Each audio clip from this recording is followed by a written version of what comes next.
Ibihe byiza ku bakunzi ba Emedo 250 mbahaye ikaze muri iki kiganiro aho tugiye kurebera hamwe mu ncamake ba minisitiri b'intebe bayoboye guverinoma kuva mu 1993.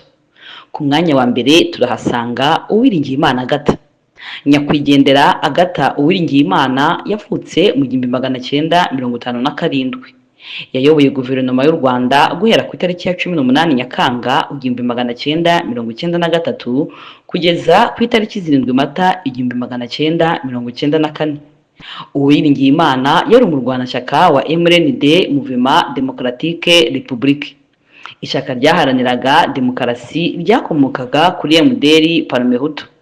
Ariko iri jambo ryaje kuvanwaho kubera ingengabitekerezo y'amacakubiri ashingiye ku moko n'uturere hasigara MDR. Nawe yaje guseswa mu mwaka wa 2003 kubera kugaragaramo ibisigisigi by'ingengabitekerezo ya jenoside byasizwe n'abashinze Parmehutu. Uwiringiyimana Agatha kugeza ubu niwe mugore wenyine wabaye minisitiri w'intebe mu Rwanda. Yakoze imirimo itandukanye irimo kwigisha muri kaminuza y'u Rwanda, akaba n'impuguke mu by'ubutabire. Mu buzima bwe yaranzwe no kuba impirimbanyi y'uburenganzira bw'abagore n'uburezi muri rusange. Uwiringiyimana yishwe ku itariki 7 Mata 1994 mu gihe cya jenoside yakorewe Abatutsi hashize amasaha make indege ya Perezida Habyarimana ihanuwe. Ku mwanya wa kabiri turahasanga Jean Kambanda. Uyu Kambanda yavutse mu 1955. Yasimbuye Uwiringiyimana Agatha ku itariki 9 Mata 1994 kugeza ku ya 19 Nyakanga 1994 ubwo ingabo za FPR Inkotanyi zari zimaze guhagarika jenoside yakorewe Abatutsi zigakuraho n'ubuyobozi bwayishize mu bikorwa. We na bagenzi be bari barise abatabazi bahunze igihugu baragenda. Kambanda nawe yari mu barwanashyaka ba MDR yari yaracitsemo ibice bibiri. Uwo akaba yari muri MDR Power, igice cyari gishyigikiye jenoside yakorewe Abatutsi, nawe yagizemo uruhare rutaziguye. Uyu Kambanda yafatiwe muri Kenya na polisi y'iki gihugu ku itariki ya 18 Nyakanga 1997 ku bufatanye n'urukiko mpanabyaha rwashyiriweho u Rwanda. Yahamijwe ibyaha bya jenoside n'ibyibasiye inyokomuntu, yakatiwe igifungo cya burundu nyuma yo kwemera icyaha, ubafungiye muri Mali. Ku mwanya wa gatatu turahasanga Faustin Twagiramungu, wamamaye cyane ku izina rya Rukokoma mu nkubiri y'amashaka menshi mu myaka yabanjirije jenoside yakorewe Abatutsi. Niwe wabaye minisitiri w'intebe wa mbere nyuma ya jenoside aturutse muri MDR guhera ku itariki ya 19 Nyakanga 1994 kugeza ku ya 28 Kanama 1995. Ni gahunda yashyizwe mu bikorwa na FPR Inkotanyi hakurikijwe amasezerano ya Arusha yo gusangira ubuyobozi n'andi mashyaka ataragize uruhare muri jenoside. Twagiramungu yabaye minisitiri w'intebe ku ngoma ya Pasiteri Bizimungu kuva mu 1994 kugeza mu mwaka wa 2000. Yagize uruhare rugaragara mu gutangiza gahunda y'ubumwe n'ubwiyunge, ariko nyuma aza kongera kuganzwa na bya bisigisigi by'amacakubiri yaranze MDR Parmehutu, birangira ashwanye n'ubuyobozi bwa FPR Inkotanyi ahunga igihugu. Mbere yo kwerura akerekana uwo ari we nyakuri, Twagiramungu yagarutse mu Rwanda mu mwaka wa 2003 yiyamamariza kuyobora igihugu mu matora ya mbere yabaye nyuma ya jenoside. Yabonye amajwi angana na 3.6% kuri 95.1% ya Paul Kagame. Yasubiye mu buhungiro ndetse akomeza ibikorwa byo kurwanya ubuyobozi bw'u Rwanda abinyujije mu biganiro yatangaga ku maradiyo mpuzamahanga, by'umwihariko BBC, VOA ndetse n'Ikondera TV. FPR yari yaramugiriye icyizere kubera urugamba rukomeye yarwanye mu kwamagana ubutegetsi bw'igitugu bwa Juvenal Habyarimana, ari naho haturutse izina rya Rukokoma kubera inama yigeze gutumiza nka perezida wa MDR kuri Stade Regional Nyamirambo, akagaragaza ko anenga Habyarimana yivuye inyuma. Ibyo byamuviriyemo kwitwa icyitso cy'inkotanyi hafi yo kuhasiga ubuzima. Uyu Twagiramungu yaguye mu Bubiligi azize uburwayi ku myaka 78. Yari yarashinze ishyaka rya politike yise Rwandan Dream Initiative, ariko ntiryigeze ryemererwa gukorera mu Rwanda kubera ko amahame yaryo yarahabanye na gahunda y'ubumwe n'ubwiyunge. Ku mwanya wa kane turahasanga Pierre Celestin Rwigema. nawe yari umurwanashyaka wa MDR. Yasimbuye Twagiramungu guhera ku itariki 31 Kanama 1995 kugeza ku ya 8 Werurwe umwaka wa 2000. Yavuyeho yeguye ashinjwa ruswa no kunyereza umutungo. Amaze kwegura mu 2001 yashinjwe kugira uruhare muri jenoside yakorewe Abatutsi. Leta y'u Rwanda itanga impapuro zisaba ko atabwa muri yombi. Icyo gihe yari yarahungiye muri Leta Zunze Ubumwe za Amerika. Mu mwaka wa 2011 uwari umushinjacyaha mukuru w'u Rwanda Martin Ngoga yabwiye itangazamakuru ko ubutabera bw'u Rwanda bwaje gusanga nta bimenyetso bihari byerekana uruhare rwa Rwigema muri jenoside.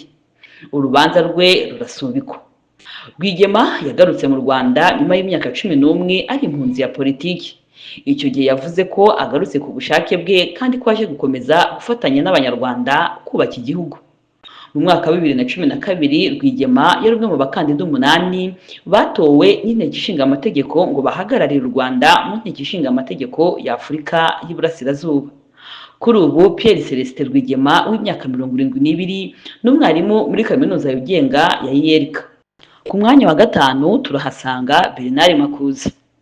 Bernard Makuza yavutse mu 1962. Niwe minisitiri w'intebe w'u Rwanda wamaze igihe kirekire kuko yamaze imyaka 11.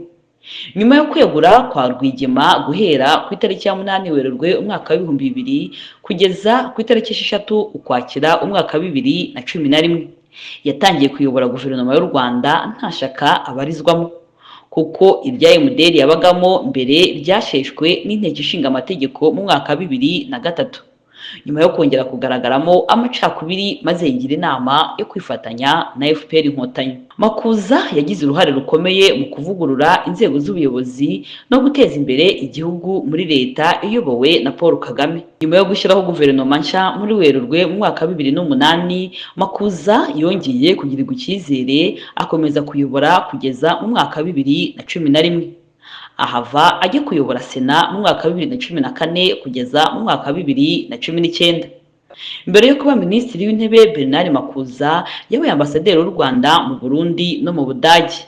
Ni mwene Anastase Makuza wabaye minisitiri ku butegetsi bwa Gregoire Kayibanda mu 1962 kugeza mu 1973. Ku mwanya wa 6 turahasanga Pierre Damien Habumuremyi. Uyu Damien niwe wabaye minisitiri w'intebe wayoboye igihe gito kuko wayoboye munsi y'imyaka 3 aturutse muri FPR Inkotanyi. Yabaye umwarimu muri kaminuza y'u Rwanda ndetse no muri kaminuza yigenga ya Kigali IERK. Yabaye umunyamabanga nshingwabikorwa wungirije wa komisiyo y'amatora kuva mu 2000 kugeza mu 2003. Nyuma yaho yaje kuyibera umunyamabanga nshingwabikorwa kugeza muri 2008 ubwo yatorerwaga kujya mu nteko ishinga amategeko ya EAR mu gihe cy'amezi 2. Habumuremyi yinjiye muri guverinoma y'u Rwanda agirwa minisitiri w'uburezi muri Gicurasi umwaka wa 2011 asimbuye Charles Murigande. Guhabwa umwanya wa minisitiri w'intebe kuva mu Kwakira 2011 kugeza muri Nyakanga 2014 byaratunguranye cyane kubera ko nta mirimo ya politike yo mu rwego rwo hejuru yari yarigeze agaragaramo na mbere.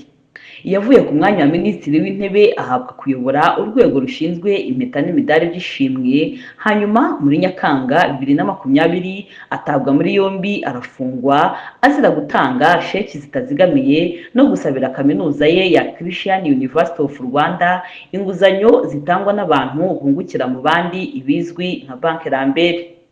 Pierre Damien Habumuremyi w'imyaka 64 nyuma yo guhabwa imbabazi na Perezida Paul Kagame mu Kwakira 2021 yashizwe mu bagize inama y'inararibonye mu rubuga ngishwanama rw'inararibonye z'u Rwanda guhera mu Gushyingo 2024. Ku mwanya wa 7 turahasanga Anastase Murekezi. Anastase Murekezi wo mu ishyaka riharanira demokarasi n'imibereho myiza y'abaturage PSD yabaye umunyamabanga wa leta ushinzwe gukurikirana inganda no guteza imbere ishoramari. Ahava muri 2005 ajya kuyobora Minisiteri y'Ubuhinzi n'Ubworozi kugeza muri 2008. Nyuma ya Minagri, Murekezi yahawe kuyobora Minisiteri y'Abakozi ba Leta n'Umurimo kugeza muri Nyakanga 2014, ari nabwo yagirwaga Minisitiri w'Intebe kugeza muri Kanama 2017. Nyuma y'iyo myaka 7 ayobora guverinoma y'u Rwanda, Murekezi w'imyaka 73 yabaye umuvunyi mukuru kuva muri 2017 kugeza muri 2020.